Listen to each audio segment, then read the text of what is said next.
Welcome to Penrose Learning, where we make understanding easy. You start by opening the image and duplicating the background layer so you can always revert. Make sure the image is high resolution. Higher DPI preserves detail. Once done, set the document to the desired bit depth. Use 16-bit for editing latitude, 8-bit for speed, and enable histogram and proof colors to monitor levels. You work non-destructively. Name the duplicate contrast base and lock the original. This immediate setup saves time and preserves highlights and shadows while you adjust. You now create a curves adjustment layer and shape an S-curve. Lift highlights, deepen shadows, but keep midtones intact.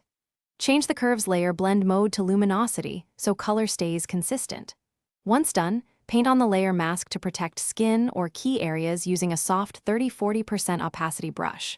Next, duplicate the merged image, apply filter other high pass at 26px to add micro contrast, and set that layer to overlay or soft light.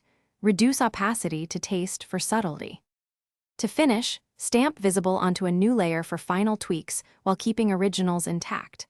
Apply selective dodging and burning on a 50% gray layer set to overlay to refine local contrast without breaking tones. If you see clipping, use image adjustments shadows/highlights with conservative settings, amount in the single digits to mid-20s to recover detail. If halos or edge artifacts appear, make sure to reduce the curve's steepness or lower the high pass radius.